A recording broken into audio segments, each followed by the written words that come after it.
Hello friends, I'm doctor Mukesh Goyal. I hope कि आप बहुत अच्छे हैं। और फ्रेंड्स, एक लॉजिकल रीजनिंग का क्वेश्चन आपकी स्क्रीन पे है, मैच करिए। यहाँ पे लिखा हुआ है व्याप्ति, यहाँ लिंगा, साध्या, पक्षा, इसके साथ आपको मैच करना है। तो व्याप्ति क्या होता है आपको पता है? इनवेरिएबल रिलेशन होता है ना, व्याप्त होना। तो किसके साथ मैच करोगे व्याप्ति? तो व्याप्ति कह रहा है यूनिवर्सल कॉन्कोमिटेंसेस, यानी कि सार्वभौमिक सहभागिता, इसके साथ मैच करेंगे। अब पोज करके मैच करिए पूरा क्वेश्चन, फिर देखिए आप सही सोच पा रहे हैं क्या नहीं। ए के साथ फोर मैच करेंगे। ए के साथ फोर मैच करते ही देखिए हमारा क्वेश्चन ही ठीक हो गया। थर्ड सी ऑप्शन राइट हो जाएगा, सीधा सीधा, कुछ करना ही नहीं पड़ा भाई। लिंगा, ये शब्द आपने सुने हैं क्या? लिंगा और ये बहुत अच्छे से हम लॉजिकल रीजनिंग में इन शब्दों की बात करते हैं। लिंगा, मेजर, मिडल, माइनर टर्म, ये सब कुछ याद करो। अब लिंगा के साथ क्या मैच करना है? साइन और रीजन हो गया, हेतु वाली बात हो गई, याद करो, ठीक है ना।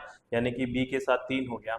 और साध्या क्या है? द प्रॉपर्टी बीइंग इन्फर्ड, है ना, जिसका अनुमान लगाया जाता है, गुण धर्म का अनुमान, ये हो गया साध्य। और पक्ष क्या हो गया? एक ही बचा है हमारे पास, लोकस ऑफ हेतु एंड साध्या, यानी हेतु और साध्य का स्थान हो गया पक्ष, यानी डी का टू हो गया।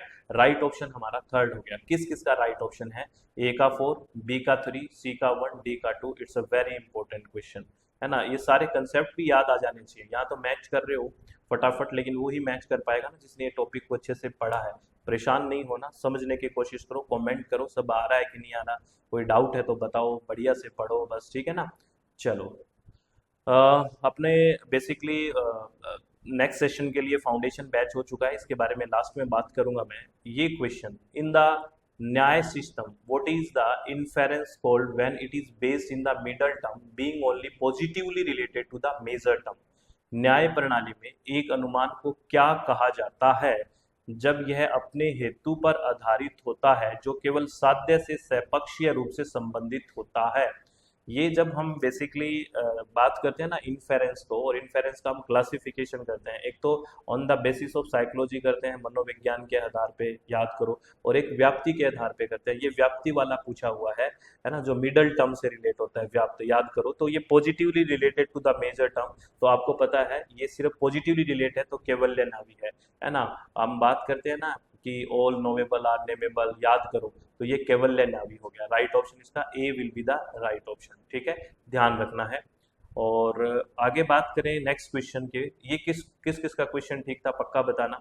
नेक्स्ट क्वेश्चन है, if the statement all aeroplanes are polluting vehicle is given true, when which of the following statement can be immediately inferred to be true?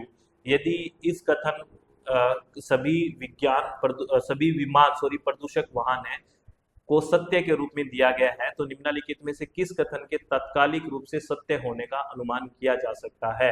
तो ये स्क्वायर ऑफ अपोजिशन से question है। ए ई आई ओ, ए ई आई ओ, याद रख, याद करो, है ना। ये बीच में कॉन्ट्राडिक्टरी है। अब ये कह रहा है कि ये ठीक है, यानी कि ओल वाला ठीक है। तो आपको पता है ये सब अल्टरनेशन की बात कर रहा है, तो आई वाला बिल्कुल ठीक होगा ही होगा, यानी कि सम वाला, आई का मतलब सम। ये आपको स्केल ऑफ अपोजिशन पूरा आता है ना, कोई डाउट तो नहीं है। तो सम वाला देख लो, सम एरोप्लेन आर पॉल्यूटिंग व्हीकल, ये बिल्कुल हो जाएगा। अगर ऑल वाला ठीक है तो ये सम वाला बिल्कुल इमीडिएटली ठीक होगा, क्योंकि ए के साथ सब अल्टर्न क्या है? आई है, सब अल्टरनेशन। तो some aeroplanes are polluting vehicle, second option will be the right option. कुछ विमान प्रदूषक वाहन होते हैं, ऐसा क्वेश्चन बहुत आता है। एक इक्विवेलेंट का भी क्वेश्चन बहुत आता है, और स्क्वायर ऑफ अपोजिशन से ध्यान रखना।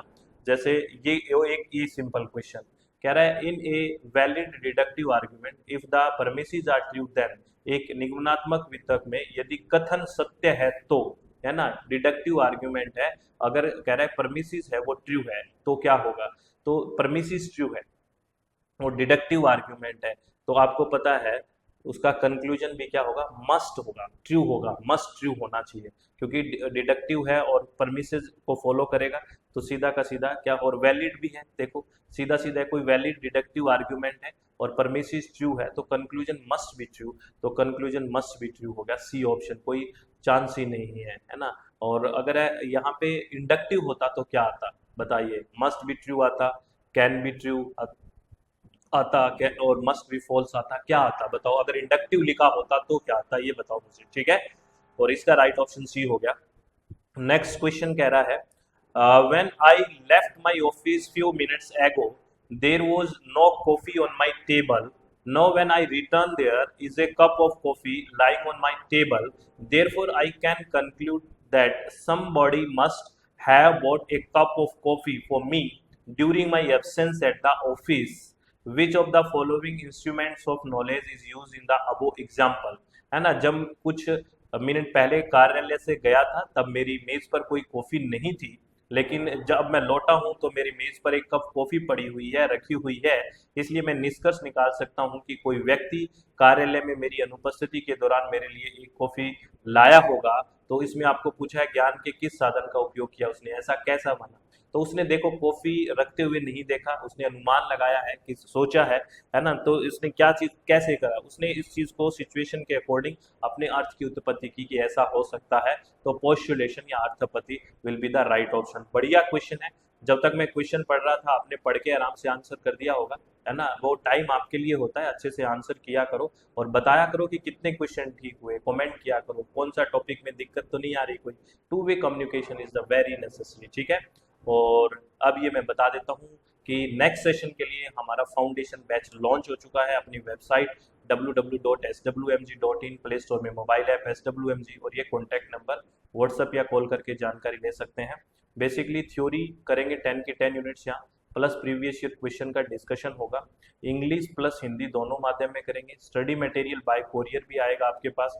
तो सारे के सारी फैसिलिटी रहने वाली है, कोई दिक्कत ही नहीं है, सब बढ़िया पैकेज रहेगा। और अच्छे से एग्जाम दो, अच्छे से बढ़िया से शांति से चित्त को रिलैक्स करके हमेशा खुश रहो, बढ़िया से कोई टेंशन नहीं लेनी, अपने चित्त को शांत रखना है, खुश रहना है, बिल्कुल मस्ती से एग्जाम देना है विदाउट एनी प्रेशर। तो बहुत बहुत धन्यवाद, thank you, thanks a lot, take care, be happy, thank you, बहुत बहुत धन्यवाद।